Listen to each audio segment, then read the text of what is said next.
नारायणं पद्मभवं वसिष्ठं शक्तिं च तत्पुत्रपराशरं च व्यासं सुखं गौडपदं महान्तं गोविन्दयोगीन्द्रमथास्य शिष्यं श्रीशङ्कराचार्यमथास्य पद्मं पादं च हस्तामलकं च शिष्यं तं तोटकं वार्तिककारमन्यान् अस्मद्गुरुं सन्ततमानतोऽस्मि।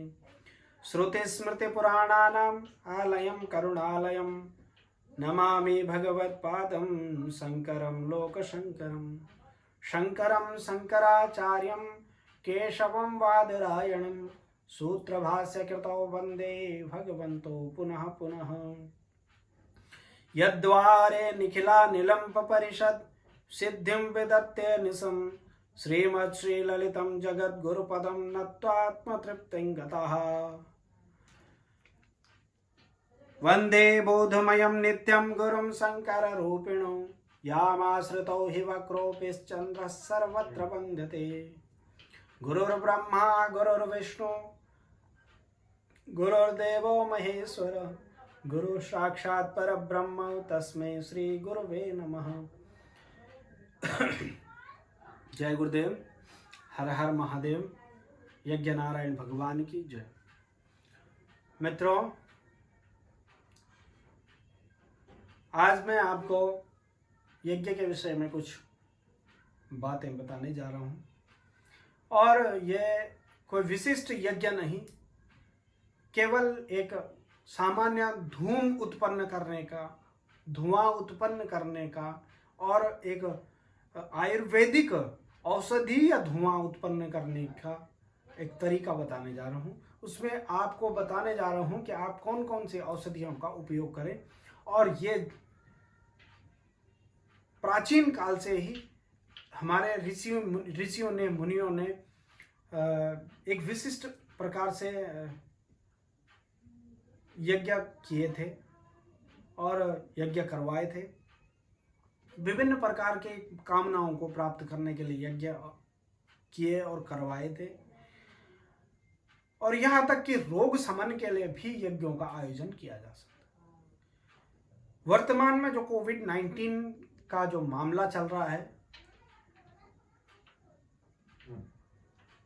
कुछ वैज्ञानिक आधारों पर सुनने में आया कि अब ये हवा में फैलने लग गया और हवा में फैलने से ज़्यादा खतरनाक हो गया है। तो हम क्यों ना अपने वातावरण को, अपनी हवा को औषधीय गुणों से संपन्न बनाएं, ताकि हवा में ये वायरस जो फैल रहा है, ये इससे हमें मुक्ति मिल सके। तो संभवतः ये मेरा कोई शोध नहीं है कि इनसे संभव है या नहीं है, या 100% होता है, ऐसा दावा नहीं है। लेकिन जो समस्त औषधियाँ मैं आपको कुछ औषधियाँ मैं आपको बताने जा रहा हूँ, उनसे संभावना है कि हम इससे बच जाएं। ये जो यज्ञ, ये जो धूम उत्पन्न करने वाला हवन है, इसको मैं न किसी हिंदू के लिए बता रहा हूँ, न किसी मुस्लिम के लिए, न क्रिश्चियन के लिए, न ईसाई के लिए। ये समस्त मानव जाति के लिए है। और समस्त मानव जाति, चाहे वो किसी भी धर्म का, किसी भी पंथ का हो, वो इस कार्य को अपने घर पे कर सकता है। और इसको यदि ये पूरे भारतवर्ष में बहुत बृहद रूप से प्रत्येक घर में किया जाए, तो निश्चित रूप से इससे जो धूम उत्पन्न होगा, वो जल्दी से जल्दी हमको कोरोना से निजात प्रदान करेगा। कुछ विषय पे, इस विषय पर मैं कुछ वैदिक और ऋषियों का और अनेक प्रकार के विद्वानों का मत और साइंस की कुछ विधियां यहाँ पर बताने जा रहा हूँ। आप इसको समझने का प्रयास करें। और मुझे उम्मीद है कि आपको बहुत जल्दी, क्योंकि बहुत कॉम्प्लिकेटेड, बहुत मुश्किल नहीं है, बहुत आसान शब्दों में, बहुत सरल भाषा में मैं इसको समझाने का प्रयास कर रहा हूँ। ऋग्वेद के 10वें मंडल के 101वें सूक्त के 10वें मंत्र में लिखा गया है कि यज्ञादि सत्कर्मों से समस्त देशों में वृद्धि करनी चाहिए। यानी समस्त देशों, यानी पूरे विश्व में हम वृद्धि कर सकते हैं यज्ञ आदि सत्कर्मों के माध्यम से। शुक्ल यजुर्वेद में लिखा है कि हव्य व्रतान द्वारा मित्रा और वरुण की उपासना करने से संक्रामक रोग शांत हो जाते हैं। स्वामी दयानंद सरस्वती ने कहा, जब एक विषय आया कि अब खाने वाली जो पौष्टिक चीजें हैं यदि हम उनको आग में जला रहे हैं तो ये हमारी बेवकूफी है, तो दयानंद सरस्वती जी ने कहा कि हम जला नहीं रहे हैं। यज्ञ करना एक रासायनिक क्रिया है। रासायनिक क्रिया मतलब हम किसी स्थूल वस्तु को जला करके उसमें उसका सूक्ष्म तत्व हवा के धुएं के माध्यम से प्राप्त कर रहे हैं, ये कोई गलत नहीं है, इससे हमें लाभ होगा। यहीं पर साइंस का एक लॉ काम करता है, law of conservation of the mass. Law of conservation of mass क्या कहता है कि द्रव्य जो है वो अविनाशी है, वो नष्ट नहीं होता है। उदाहरणार्थ आप किसी मिट्टी के घड़े को लीजिए, उसको तोड़िए, उसको चूर चूर कर दीजिए, आपने क्या नष्ट किया?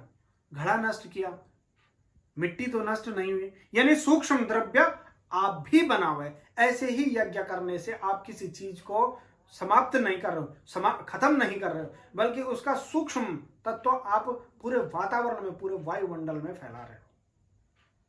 इसी तरह से दूसरा नियम है,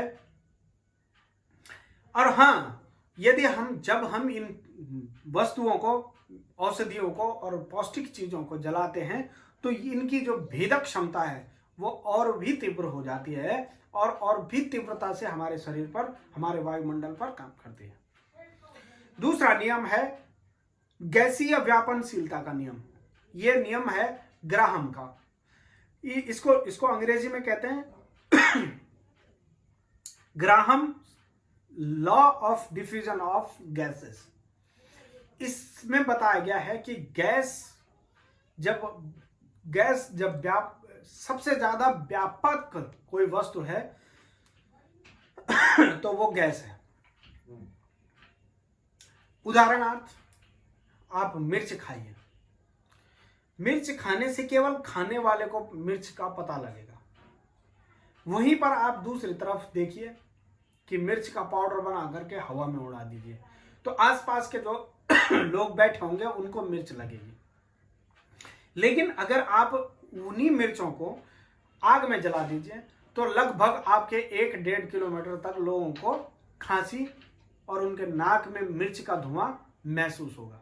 तो यानी डिफ्यूजन ऑफ द गैसेस का लॉ यही कहता है कि अगर आप गैस उत्पन्न करते हैं तो उसका प्रसारण, व्यापकशीलता अधिक मात्रा में बढ़ती है। चरक संहिता कह रही है कि आरोग्यता प्राप्त करने वाले को विधि पूर्वक यज्ञ करना चाहिए। आयुर्वेद में कई प्रकार की चिकित्सा है। रोग निवारण के लिए औषधि का दवाई के रूप में सेवन करना, लेप के रूप में उपयोग करना और लिक्विड के रूप में, द्रव्य के रूप में उसे ग्रहण करना। उसी विधि में, उसी आयुर्वेद में एक और विधि है जिसे कहते हैं धूपन विधि। आप आयुर्वेदिक औषधियों को जला करके उसका धुआं आप ले सकते हैं श्वास प्रश्वास के द्वारा। उस विधि से भी आपको रोग निदान में त्वरित लाभ प्राप्त होते हैं। इसको कहते हैं धूपन विधि। रुद्राष्टाध्याय में एक मंत्र आता है, अयक्ष्मं चमे अनामय चमे जीवातुं चमे दीर्घायुत्वं चमे यज्ञेन कल्पन्ताम। अर्थात हम यज्ञ से अयक्ष्म यानी आरोग्य, निरोगता, रोग की समाप्ति, जीवातु लंबे समय तक जीना और दीर्घायु की कामना करते हैं। यानी हम उसकी कल्पना कर सकते हैं किससे? यज्ञ से। प्राण शक्ति के प्रवाह, जब प्राण शक्ति का प्रवाह नहीं होता है हमारे शरीर में पूर्ण रूप से, तो वो प्रवाह की जो कमी है वो हमारे शरीर में रोग को उत्पन्न करती है। एवं यज्ञ से हम प्राण शक्ति के प्रवाह में तीव्रता को उत्पन्न कर सकते हैं। अब आइए मैं आपको कुछ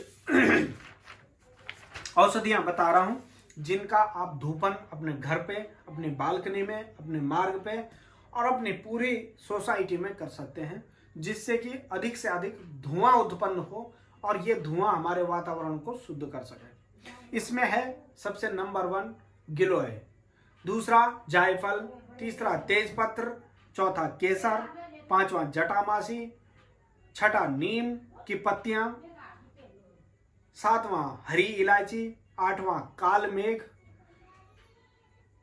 नौवां जावित्री, 10वां लौंग, 11वां कपूर, 12वां आंवला, 13वां राई, काली राई और 14वां पीली राई, पीली सरसों।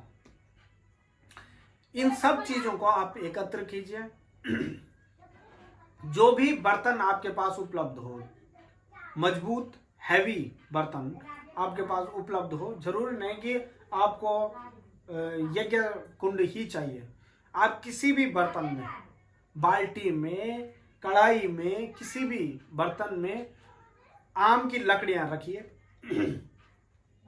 उन लकड़ियों के बीच में कुछ कपूर डालिए, कपूर से अग्नि को प्रज्वलित करिए और उसके बाद इन सब चीजों को मिश्रित कर लीजिए पहले, और इनमें थोड़ा सा गाय घी मिला लीजिए। गाय घी से और आम की लकड़ी से जो अग्नि उत्पन्न होते हैं वो उसमें 5000 डिग्री सेल्सियस तापमान होता है, जो कि कोरोना वायरस को मारने के लिए बहुत ही लाभदायक है।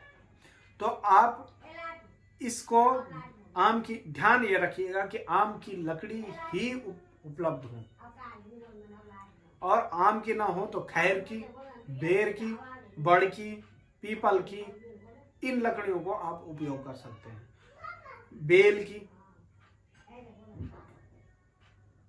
दीवार की लकड़ी, देवदारू की लकड़ी, इन लकड़ियों को आप उपयोग कर सकते हैं, क्योंकि इनमें ज्वलनशीलता अधिक होती है, यानी तापमान अधिक होता है। तो कपूर डालिए। कपूर डालने के बाद ये जो सामग्री आपने घी में मिलाई है, इसको धीरे धीरे करके एक एक चाय की चम्मच के बराबर हाथ में लेकर के हाथ से डालिए, और जब तक समाप्त ना हो तब तक धीरे धीरे डालते रहिए। इससे जो धुआं उत्पन्न होगा उस धुएं को फैलने दीजिए, और उससे सारा वातावरण शुद्ध होगा। वो धुआं आपके अंदर जाएगा, आपका अंदर और बाहरी दोनों प्रकार की शुद्धिकरण हो जाएगा। ये मैं आपको प्रारंभ में कह चुका हूं कि ये वीडियो केवल हिंदू धर्मावलंबियों के लिए नहीं है, बल्कि समस्त प्राणी मात्र के लिए है। तो मुझे आशा है कि आप लोग इसको अपने यहाँ उपयोग करेंगे और इसका लाभ प्राप्त करेंगे। नमो नमः। हर हर महादेव।